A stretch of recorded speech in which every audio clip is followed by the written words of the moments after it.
Em nome do Pai, e do Filho, e do Espírito Santo. Amém. Olá, meu irmão e minha irmã. Hoje, quarta-feira, dia 29 de janeiro, a igreja nos apresenta o Evangelho de São Marcos, capítulo 4, versículos 1 ao 20, a parábola do semeador. É muito interessante porque o Evangelho de São Mateus tem o Sermão da Montanha, o Evangelho de São Lucas tem o Sermão da Planície e o Evangelho de São Marcos tem o Sermão do Mar.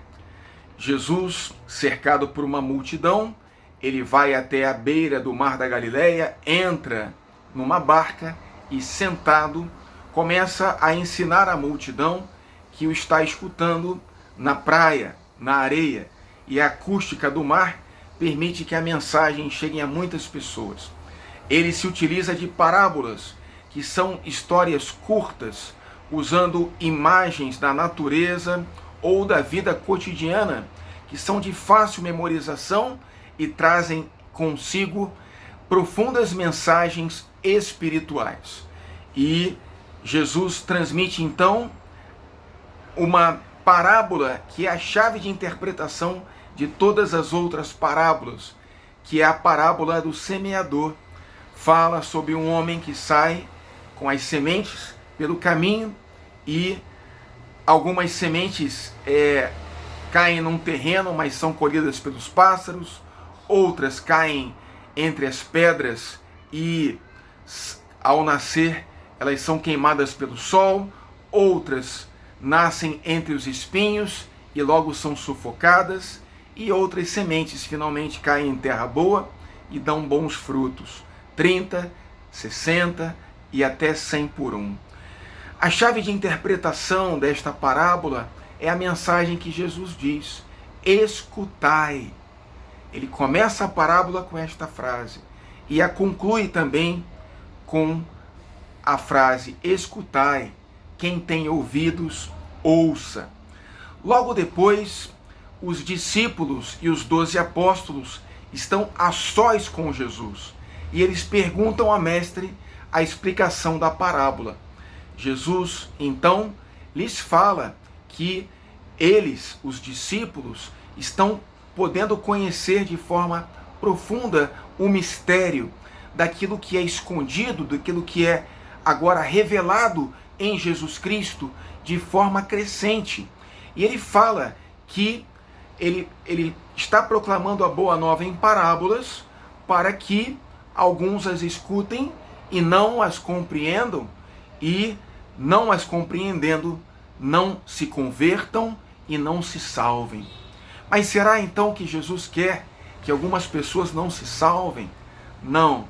O que Jesus está dizendo é que algumas pessoas, ao ouvirem a proclamação do Evangelho, se fazem de cegas e de surdas, e assim não acolhem a mensagem do Evangelho e não se convertem.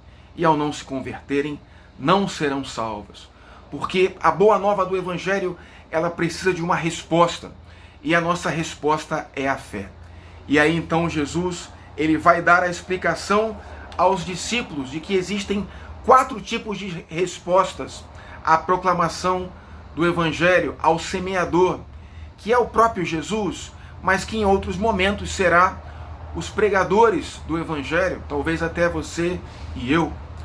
E esses 4 tipos de respostas não querem falar de 4 tipos de pessoas diferentes, porque às vezes nós nos englobamos, nos incluímos nesses 4 tipos de respostas diferentes, em momentos distintos da nossa vida.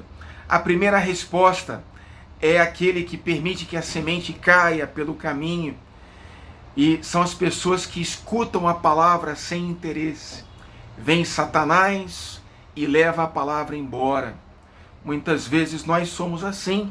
Até mesmo São Pedro, depois que proclamar que Jesus era o Messias, quando Jesus diz que precisaria morrer na cruz, ele diz: não, Senhor, não permitirei. Jesus fala: afasta-te de mim, Satanás. Esse pensamento não é de Deus. Outras pessoas acolhem a boa nova com alegria, mas não têm profundidade. E quando vem a tribulação e a perseguição, não perseveram. Que interessante, até mesmo os apóstolos foram assim. Quando Jesus foi preso, foi crucificado, fugiram e não perseveraram. Outras pessoas acolhem a palavra do Evangelho entre os espinhos e as preocupações do mundo, o apego à riqueza e ao poder fazem com que as sementes sufoquem e o Evangelho não dê frutos nessas pessoas. Como, por exemplo, Judas Iscariotes. Como, por exemplo, na devida proporção, o jovem rico, que era muito apegado aos seus bens e não soube seguir Jesus. Mas, muitas vezes, até mesmo pessoas que são casadas, ou até mesmo padres religiosos, que se deixam levar pelas preocupações do dia a dia e não colocam Jesus no centro das suas vidas, como ele deveria estar. Mas aí Jesus então fala daqueles que recebem a semente, escutam a palavra em terra boa, a aceitam e dão frutos. Uns 30, outros 60, outros 100 por um. Jesus está dizendo que até mesmo entre aqueles que acolhem a proclamação do Evangelho, existem níveis de resposta. E nós talvez possamos ainda dar uma resposta mais completa, possamos nos converter e nos entregar a Cristo com amor ainda mais e mais, para que assim como a Virgem Maria, nossa entrega a Jesus seja completa, seja total e dê frutos 100 por um. Tesouros que nós colheremos mais tarde no reino dos céus, onde seremos julgados pelo amor.